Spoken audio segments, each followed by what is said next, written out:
Basic Fit, c'est 800 millions d'euros de chiffre d'affaires en 2023, 800 centres de fitness et près de 3 millions de membres. Et ils n'ont qu'une ambition, être numéro 1 en Europe du coaching sportif. Le truc, c'est qu'ils n'emploient aucun coach. Oui, vous avez bien entendu, parmi leurs 8000 salariés, il n'y a pas un seul coach sportif. Pourtant, ils vont très probablement atteindre leur objectif et terrasser tous leurs concurrents. Le tout grâce à un modèle bien particulier, une sorte de MLM qui repose sur des entrepreneurs externes à la boîte et des coachs sportifs en freelance. Basic Fit leur fournit l'équipement et la marque et eux, ils coachent et ils encaissent. Alors, est-ce que ce modèle est viable? Est-ce que ça permettra à Basic Fit d'atteindre leur objectif? C'est ce qu'on va voir tout de suite dans cette vidéo, reste bien.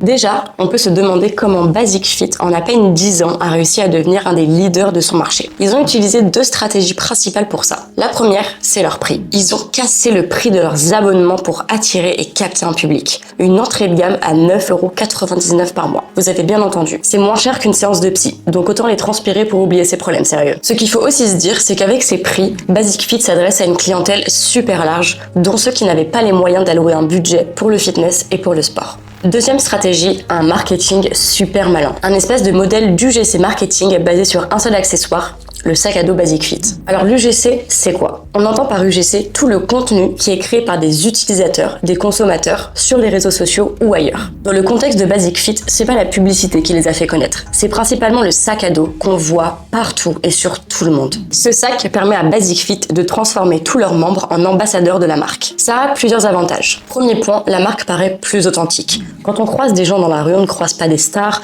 des mannequins, des beaux gosses, des riches, on croise des gens lambda, comme nous, à qui on peut s'identifier. Deuxième point, ça augmente la visibilité. Et enfin, ça augmente l'influence et la confiance que l'on a envers la marque. Quand tu croises une dizaine de personnes qui portent ce sac tous les jours, tu te dis que Basic Fit, ça doit vraiment être cool. C'est ces stratégies qui ont permis à Basic Fit de s'enraciner en France. Mais ce n'est pas le sujet principal de notre vidéo, alors revenons à nos moutons.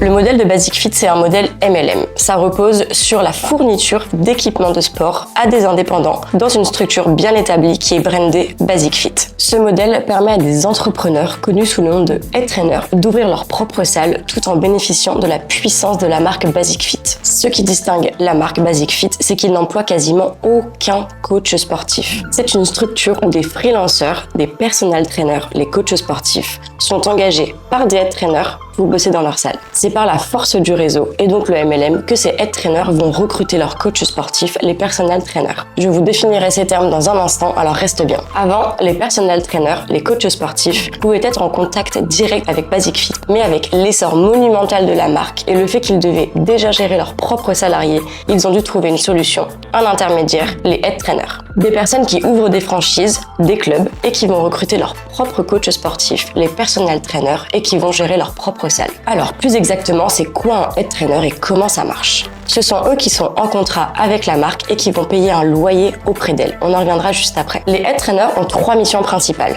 La première, recruter des personal trainers, des coachs sportifs pour pouvoir les placer dans leur club. Deuxième point, former ces personnes, ces coachs sportifs pour devenir de vrais bons coachs sportifs tout simplement. Troisième point, accompagner ces coachs sportifs dans leur développement puisqu'on le rappelle, ces coachs sportifs ne sont pas salariés, ils sont indépendants. D'ailleurs, ces head trainers dont on a parlé peuvent être des personnes physiques ou des personnes morales. En effet, Basic Fit, en ajoutant un intermédiaire qu'est le head trainer, a surtout donné l'opportunité à des coachs sportifs de créer de gros business autour du coaching. Certaines boîtes gagnent même entre 5 et 10 cas par semaine grâce à ce modèle qui est le MLM. Alors comment ça fonctionne exactement ?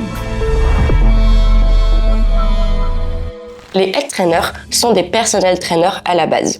Ce sont des coachs sportifs qui ont gravi les échelons et qui ont une casquette entrepreneuriale en plus. D'ailleurs, pour devenir entrepreneur et ouvrir une franchise Basic Fit, ils doivent payer un droit d'entrée de 35 000 €, investir 40 000 € de leur poche et reverser 6% de leur CA en guise de redevance pour l'exploitation de la marque. C'est un budget qui peut paraître assez conséquent quand on le lit comme ça, mais comparé à d'autres franchises, croyez-moi, ce n'est rien du tout. Prenons la franchise McDo. Tu devrais investir près de 750 000 € et reverser 10% de ton CA. C'est énorme. Une fois que le head trainer va ouvrir son club, sa franchise, Basic Fit va lui fournir tout l'équipement sportif et toute la logistique, le ménage, la surveillance des salles, etc. Toi, en échange, tu lui verseras un loyer mensuel qui est en moyenne de 600 €. Il dépend notamment de la situation géographique du club, de la territorialité et du nombre de membres de la salle. Ce modèle permet à l'entreprise de fournir des services à la demande sans maintenir un personnel complet en permanence dans ses salles. Ça lui offre une plus grande flexibilité et surtout, elle réduit ses coûts opérationnels. Les coachs peuvent ainsi travailler à leur propre rythme, selon leurs propres horaires et leurs propres règles, tout en bénéficiant des infrastructures de Basic Fit. C'est un système à la Uber qui permet à des freelances de passer gérants de grosses sociétés. Un modèle gagnant mais précaire.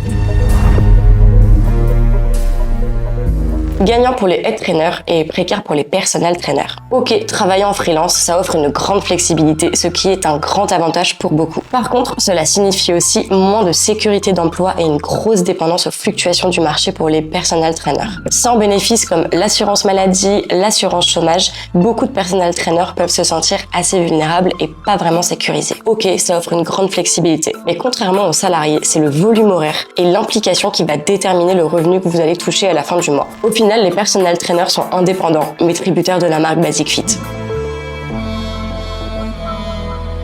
Alors, on peut se poser la question, est-ce que ce système est viable? Eh bien, oui et non. Car Basic Fit réussit à s'étendre géographiquement et à se positionner numéro 1 du coaching, tout en réduisant toutes les frictions qui auraient pu les freiner dans leur croissance. Ils ne gèrent pas les salles franchisées, ils ne gèrent pas les coachs, ni leur développement, ni leur formation. Au lieu de ça, ils te fournissent un modèle d'exploitation clé en main. Cette notion de clé en main, elle est cruciale pour comprendre le succès de la marque Basic Fit. En fournissant une marque reconnue, des process établis et une infrastructure de support, Basic Fit permet aux head trainers de lancer et gérer efficacement leur salle de sport sans devoir partir de zéro. Ce modèle inclut tout ce dont un entrepreneur a besoin pour se lancer. Des équipements de qualité, un système de gestion des membres, des campagnes de marketing coordonnées et un support opérationnel continu. Ce support réduit considérablement les risques et les incertitudes pour les nouveaux entrepreneurs du fitness. En gros, c'est tout bénef. Alors tout ça, c'est bien beau, mais c'est pas non plus Alice au pays des merveilles. Ce modèle, bien que solide et réfléchi, peut être menacé. En effet, les head trainers et les personal trainers doivent constamment s'adapter pour rester compétitifs. Surtout dans le marché du fitness, du coaching, du sport, il y a